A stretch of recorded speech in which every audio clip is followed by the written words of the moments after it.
It is great to have you on the Family Goals podcast with David Pollack and Pastor Jay. I'm Joel House, and on this podcast, we want to encourage you to grow closer to God, to strengthen your marriage, and to inspire your family to reach its highest potential. Being a pastor is one of the biggest blessings of my life. It can also be really challenging. Often it feels like everyone wants something from you. That's one of the reasons that it's so refreshing when you find a trusted ministry partner, a Christ-centered, church-driven organization that's truly there to help you carry your church's mission forward. For me, Compassion International has been one of those trusted ministry partners. Hear me say this. Compassion International is much more than asking people in your church to sponsor a child. Compassion offers proven, no-cost resources to help pastors make mission and discipleship a personal priority for individuals and families in their churches. My local Compassion team is in my corner. They genuinely care about me and my church. Learn more about partnering with Compassion at compassion.com/familygoals. Here is part 2 of our convo with Joey from RO. Check it out. So, guys, the principles that we talk about here, there are 4 principles we talk about in changing the relationship with your phone. Now, again, full disclosure, obviously, we have a company that is built to make it easy to put down your phone. Our belief is if we solve this core relationship that begins with proximity, if we can do that, then that will solve our interaction, that'll solve our dependence by vast degrees. So, as we talk about this, these 4 things are irrespective of whether you ever even go to our website or join RO or get a box. It doesn't matter to us. The term RO means to notice. I want everybody who's listening today to understand easy steps to go live a lifestyle of notice, to notice the relationships around you, to notice what's happening inside you, to be able to get into the Word and to journal and to notice those great things. So this is not in any way a product pitch. This is us talking about, here are 4 ways you can change your relationship with your phone. The first one is to recognize, we alluded to this earlier, it starts with you. It starts with you. This is, the kids are not to blame. Your spouse is not to blame. This is on you. And if you begin with yourself, you'll be amazed what happens, not only for yourself, but then that will normalize a culture within your home where people will follow what you're doing. This goes back to what you model will be mimicked, and you want to make sure that what is mimicked is what you want to happen. So that's where it begins, this begins with you. So we have to look internally at ourselves and say, I'm the one who's going to initiate this change. Real change happens over 3 generations. So what's cool is that everybody listening today has the opportunity to initiate multi-generational change yourself. And that begins with presence. Because guys, this is not about putting down your phone. This is not about, because what's motivational about that? This is about forming relationships that matter, doing things that matter, right? So that's one, just recognizing it starts with you. It begins with you. The second one is the foundation. This is the most basic thing that I could possibly say, but we know the stats. You have to spend daily time physically distant from your phone. Daily time physically distant from your phone, which sounds so basic and so easy. But when you do that, when you spend time physically distant from your phone, you have joined the 9% club of people who actually do that. So that's rare air to do it. And just like, and I realize how simple this sounds, but this is the same thing. David, how do you get fit? Let me just ask, just very basic. If you said in 10 words or less, how does someone get fit? Eat better, move more. Right. Can you do that for free? No. Other than you can go run around your. It costs money to eat, bro. Yeah, exactly. Except the eating. Actually, it can be more expensive to actually, but if you eat less, you're sounds like you're not a good hunter, but no big deal. Absolutely. Yeah. He's not foraging his own food. Big hunter over here. No, I don't even know how to shoot a gun. So it is.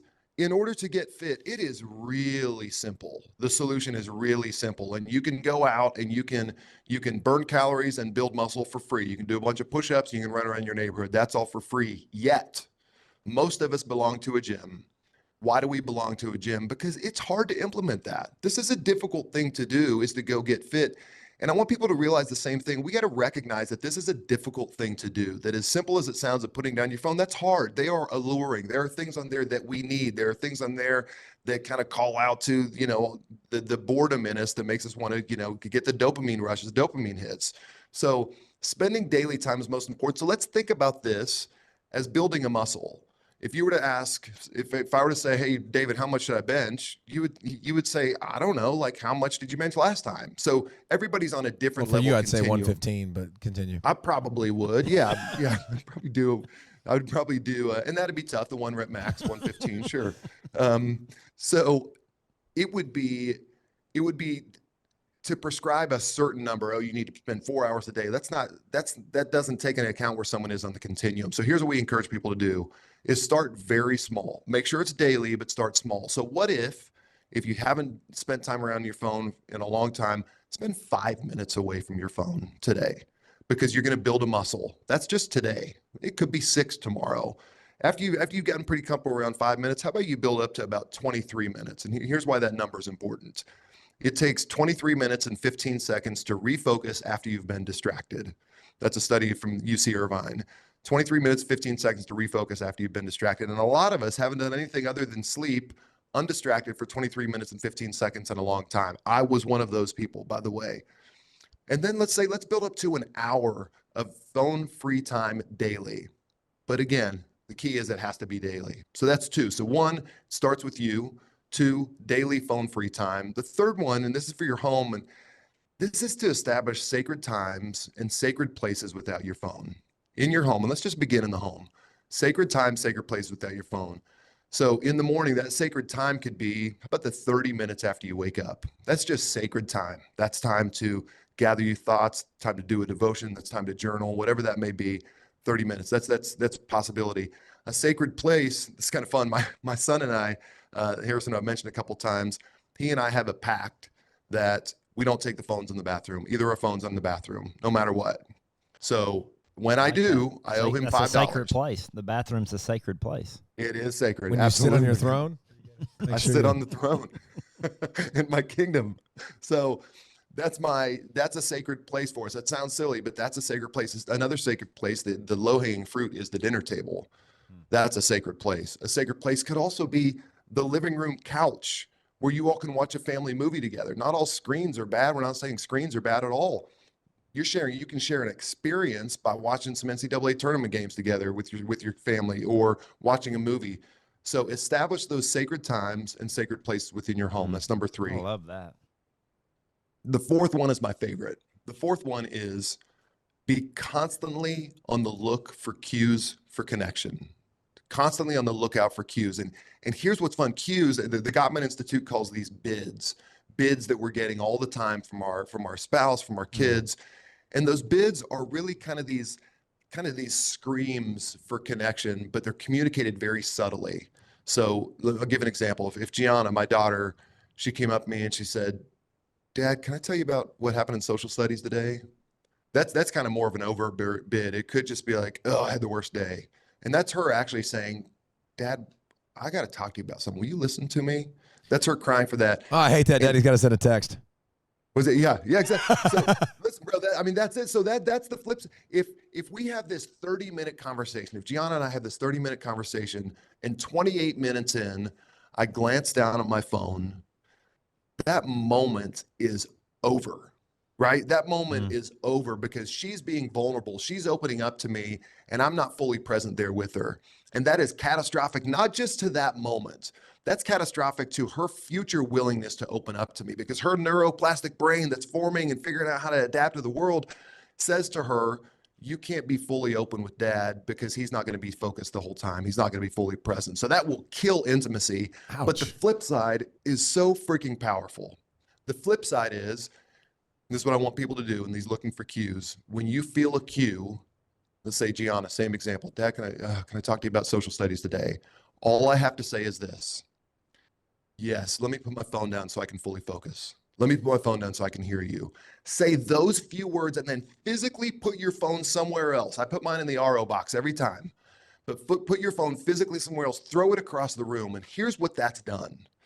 That's told Gianna that she is the focus of my attention right then. That really tells her, there are 8 billion people who can theoretically reach me on my phone, and you are more important than every single one of them right now in this minute. So what does that do to a 14-year-old self-worth? What does that do to intimacy? What will that do for a marriage? people talking right now about like, oh, my marriage is struggling. How about you put down your freaking phone and just see what happens? How about when you go on a date night, hand your phone over to your wife and say, I'm here with you. Let's just see what will change. Because interestingly about marriage, just as a side note, divorce statistics haven't changed that much in the last decade. But what has happened is the level of intimacy in marriages has drastically changed. That level of intimacy. So it's almost like saying like the health of a marriage is not based on like, are you married or not? That's not a good way to gauge a marriage. With the health of a marriage is like, what's your level of intimacy like? And I'm not just talking physical intimacy, though that's an overflowing of it. What's your level of closeness? Does your wife feel heard? Does your wife feel seen? One of our most basic human needs is to feel seen. It's going to sound the most obvious thing I could say today is we physically can't look at our spouses when we're looking at a screen. So of course they don't feel seen. Of course intimacy is low. And this small thing, this lever in life, physically putting down your phone and saying, I'm here with you, will absolutely change the dynamics of a relationship. And I think taking this to the next step, so obviously you got a bunch of information today, which I think is great. You've heard about the relationship with your phone that if you don't feel convicted a little bit, I do. When you were just talking right there, I can't tell you how many times my wife has talked to me, and I'm like, I can do both at the same time. I can multitask. But, yeah, I mean, it's not that hard also to give her my undivided attention, so that's definitely convicting. I think I need to do a better job of that. But, like, if you want to do this, and here's the thing. Here's why this gets even better for me. I think men need a scoreboard. Yep. I think scoreboards lead men. I think we're taught at a young age to compete. We always look at the scoreboard. We can say whatever we want, and we can say it doesn't matter. It matters. Like, whatever. You can lie all you want. So the RO box is a box, and it's a fancy box. It's not like this little, like, just ugly box. It keeps score. So, for example, I've had my phone in the RO box for a 24-hour period. Okay? Why would you do that? Well, my son was beating me. He was smashing me, okay? So he was beating me. And again, so this is a box. Y'all got to understand. It's a box that has an app that comes with it that literally calculates how long your phone is in the box. So that's what I love about it, because it can get competitive. It can be, oh, wait a minute. He's beating me. My wife has literally said to me, I did not reach you all day today. I was like, babe, my phone has been in the box all day long today. Nicholas was smashing me. So I knew he was going to be at school. I can catch up. So that's what I love about it, Joey, which I think is cool. So explain. It's competition? Yeah. Yes. It's a game? Is everything in life not a competition? Joey, explain the box, explain the premise, explain how it works, and how you can use this to not use this as a tool to steal back family time, more intentionality, and grow your family and closer to each other, and which is obviously an amazing thing. Yeah, for sure. Well, it begins with this. It begins with the notion that we all know inside is that environment is stronger than willpower. We know that if you are relying on willpower to accomplish your goals, it's going to give out if your environment's not conducive to it. If you're a smoker and you're trying to stop smoking, you don't put cigarettes in your pocket all day long. You get rid of them, you remove them. So the RO box, the whole premise is designed around the scientific studies that tell us that the only way to reduce your screen time is your phone to be away from you and out of your visual field of sight. So we need a physical place. Now, we all have drawers, we all have shoe boxes, and if you can do that, that's great. But what we found in that is we need exactly what you just said, David. We need the gamification side of it. So we have this beautiful box that lives in your home. It's wife designed, it's wife approved, because as we all know, our wives only display beautiful things, which is why my wife's kept me around for so long, right? so it has to live in your home. And because we view this as a habit and not an addiction, and that's controversial, I understand, but a habit, by saying it's an addiction, it says we're powerless. By saying it's a habit means we can do something about it. So we built this all around the habit loop, which begins with this cue. So it all begins around the box. It sits in your home in a prominent place, and it's a reminder to you, oh yeah, that's right, I am a present dad. Oh, that's right, the Pollack family is a present family. We're together at family dinner. So it's a visual cue. And the app is also reminding you, hey, why don't you spend some family dinner? Why don't you have some time with your family right now? So it's sending you those reminders. So the cue and the habit loop leads to routine, which is the physical act of putting down your phone. So when you put your phone in the RO box, a couple things happen. One, there are chargers in the box, so it'll charge your phone for you. And then, like you said, David, it automatically connects to the app.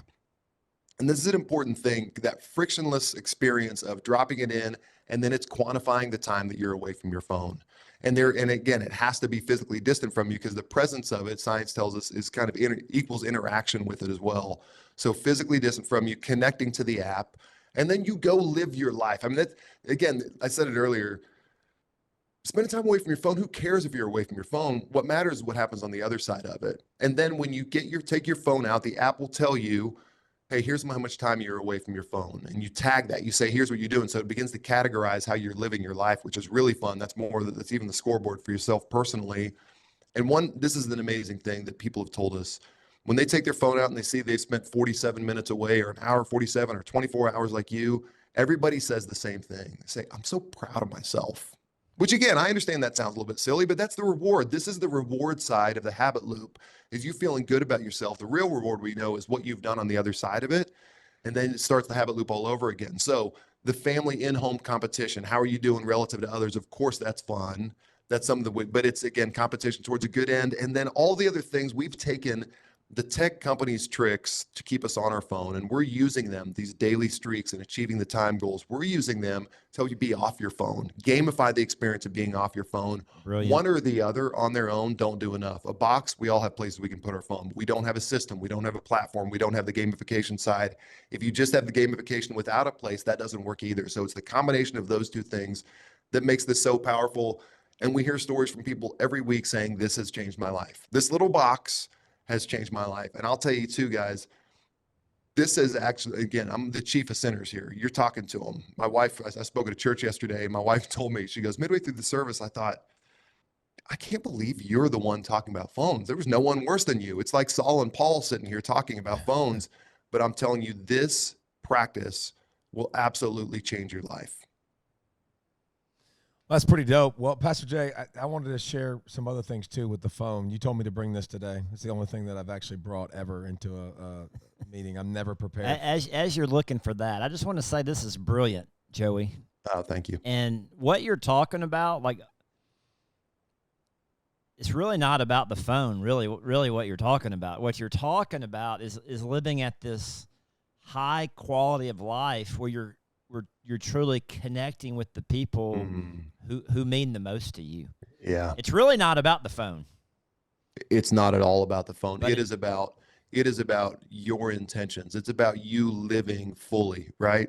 The glory of God is man fully alive. St. Irenaeus said that. The glory of God is man fully alive. We are not fully alive when we're on our phones. We are fully alive when you're catching that conversation with your daughter, when you're out there getting in a good workout, when you're reading, when you're in the Word, when you're journaling, when you're on a date night with your wife. Like, that's when you're fully alive. And of course, like, this thing that would mimic relationship but is not relationship. It looks like, oh yeah, I'm connected with all these people on the social media platforms, but that's not real relationship. So of course, this is the thing that's most insidious, that looks so similar to relationship, but it's not that.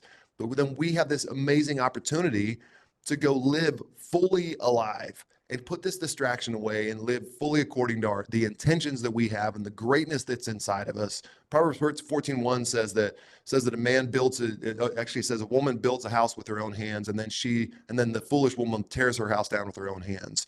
We think we build a family, and we send our kids to violin practice and private sports lessons and all this stuff, but then we allow this thing in our homes. And we ourselves, for ourselves, and again, I'm not anti-tech, but we let ourselves get distracted by this. So we tear down the same house that we built with our own hands. We tear it down by allowing this thing to get in the way of those other most important relationships. I love what you said about the cues, picking up on the cues that your wife or your daughter or your son are giving you. And I was thinking about from a spiritual perspective, one of the things I think about every day, or what are the divine appointments in my life? And I try to be sensitive to who God is bringing into my life, what doors he's opening, and being sensitive to those Holy Spirit cues. Like God will tell me, hey, that person over there needs you to go talk to him.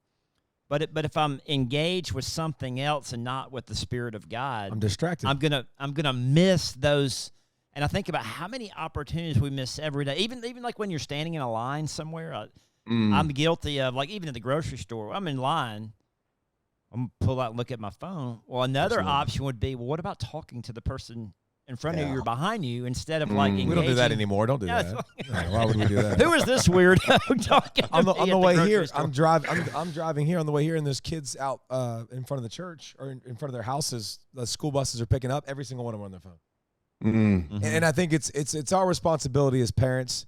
Like Joey said, let's do it first. Let's live it first for ourselves before we show it. But here's some rules. Here's some house rules. Because a lot of people have been love it. requesting these and People asking have asked. about these. People have asked about these, and this is important. So, like, we got to have some form of structure and guardrails for our kids. So, these are the Pollack family rules. I'm not saying these are the only rules that need to be had, but these are ours. No phones in the morning until completely ready for school. Dressed, lunches packed, book bags packed, etc. So that's a huge one for us. Like, not starting our day with distraction, not starting our day jumping on, communicating. Like, that's not how we got to get our day going in the proper direction. Devotionals, reading our Bible, making sure all of our grown people stuff is done before you pick up a phone. 30-minute phone check after school, then the phone goes in the box, the RO box. Okay? 30-minute phone check. 30-minute phone check. You can check your text messages, which you didn't answer throughout the day. You get 30 minutes with it. Now we're doing homework. We don't need our phone to do homework. We don't need our phone around the house. Like, we put our phone in the box. Phone stays in the box until homework is done, dinner, showers, chores, shooting, sports, etc. are finished. Okay? It's an important part, right? Like, again, I think we've got to teach our kids they don't have to have it. You don't have to have it all the time. We learn that too when we don't have it all the time, as I'm looking at my phone to read these rules. You can ask for specific phone checks for valid reasons, but otherwise we're not taking the phone out of the box without asking. You can use your phone for music, but your phone has to go on airplane mode. No texting, so we can get rid of the distracting of texting if we want to listen to music. Like while you're working out, you can have the music going. Last phone check is at 9, done at 9:15 to get ready for bed. The phones turn off for us. They go bye-bye. They have a code that they have to type in after that. Well, they don't have the code, so they can't get into the phone. Weekend downtime for us starts at 10:30 or at the parents' discretion. No phones ever at the dinner table. No phones in the car unless it is a road trip, okay? So for us, when you get in the car, what we found is we don't talk because we have a distraction and we start scrolling. So that's for us. Like, if we're on a long road trip, we won't have the phones out. But then if we're going on somewhere long distance, you can take them out and have an extended period of time of gaming or whatever. But the car is not a place for the phone for us because we figured out it robs us of 20, 30 minutes that we can talk and not be distracted and have them just scrolling through a phone. Last one, and absolutely the most important one to us. No phones in the bedroom, upstairs, basement, or private spaces at our house or anyone else's house. The phone stays in the main area. Yeah. Your phone stays in the main living area. That is something that every parent, please implement. Like, they can't take their phone in the bedroom? 100% not. What good is going to come out of them taking their phone into a bedroom? Honestly. Can you imagine having the internet as a 15-year-old boy in your room overnight? I would have never slept. I mean, what a horrendous thing you can have. Not just the things that you could see, but just like the detriment to sleep. The thousands of years of torture, still the greatest form of torture is sleep deprivation. And yet our kids are walking around sleep deprived. Like, that's the greatest form of torture, and we're allowing them to do that to themselves. Well, and you think about it, like you think about those moment of temptations that I've had a bunch of moment of temptations when, as a boy, to look at different things. And porn is something that growing up, like, that was something that was okay. And it wasn't easily accessible. Now it's easily accessible. When you have those weak moments and you reach beside your bed and you grab your phone, it's done. Like, it's so easily accessible. So, and here's the cool thing about this, man. These are awesome rules. These are our rules. But you know what's fun? It's fun to watch Nicholas and Leah's friends walk in the house, and bang, their phone goes right on the counter. And they walk right upstairs, and they're perfectly fine with it. It's fun to go out to dinner. I love doing this with our sports teams. We go out to dinner, and I'm like, everybody's phone right now. Give me your phone, and we'll stack them up in the middle of the table. And it's amazing to watch 13-year-olds have conversations. It's amazing to watch the boys spitting spitballs at people and drilling them and drilling your waitress with a spitball, but they're being a kid. But we don't allow that. We take that away from them. We rob them of that. Like, me and Lindsay, we were going the other day to one of my basketball games, and there was a less than 1-year-old in a car next to us with an iPad right in front of us. And here's the thing. My family, my kids kind of missed that generation Like, honestly, now it's worse than ever. Now screens start, like, you see third graders with cell phones, fourth graders with cell phones, which we're an eighth grade family.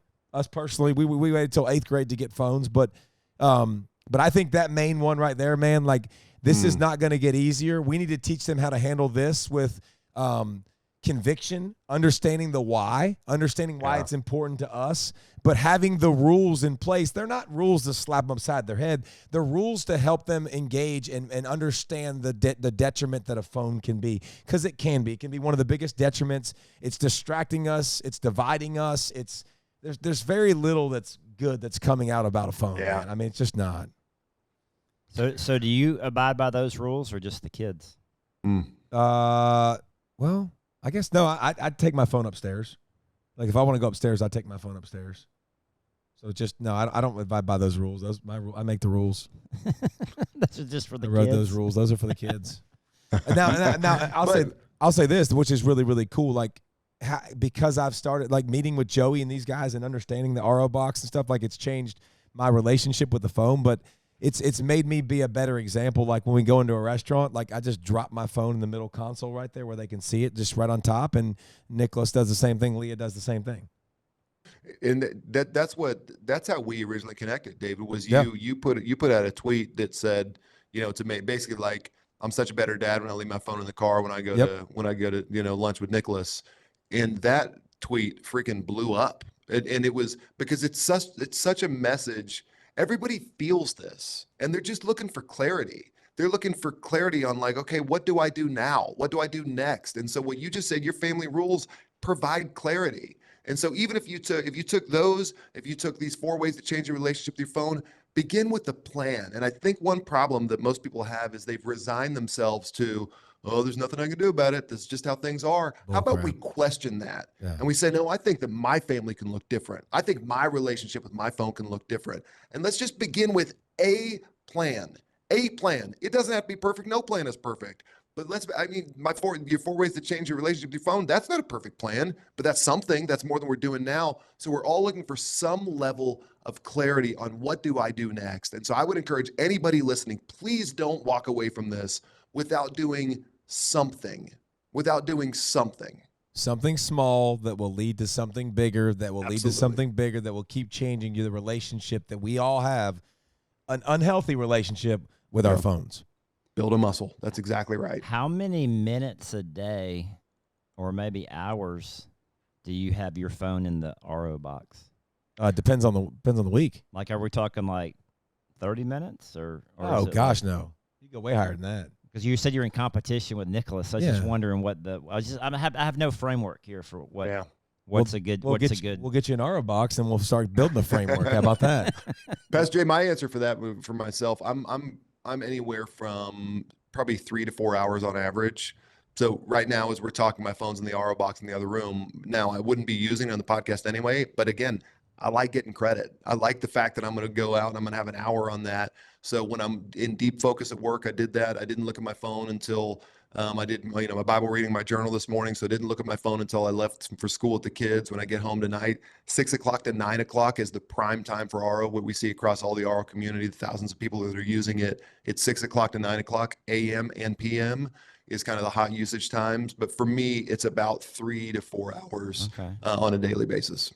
That's amazing. Which is crazy. It was 3 to 4 minutes when I started. Let's again, I can't say this more strongly. I was the worst. When I heard that 23 minutes and 15 seconds stat, I told my wife, I've not done anything in years, undistracted for 23 minutes and 15 seconds. So it's built up over time. So the fact that I'm saying 3 to 4 hours is a shocking thing, which should tell everybody here that everybody here can do that. Over time, build a muscle slowly. So is this something that businesses could use? I mean, I'm wondering, like, it's great for the family, but I'm thinking about productivity. Like, if a business is that some kind of workers situation? Here's what we found. Here's the thing: is this is not a lockbox. This is not a stick. This is a carrot. This is an invitation. RO is there. You can go buy a lockbox somewhere else. RO is a way for you to build a healthy habit. RO is an invitation to presence. So if RO could talk, It would say around 6 o'clock at my house, hey, Joey, Kristen, Harrison, Gianna, hey, let me hold your phone. Looks like you're about to have family dinner.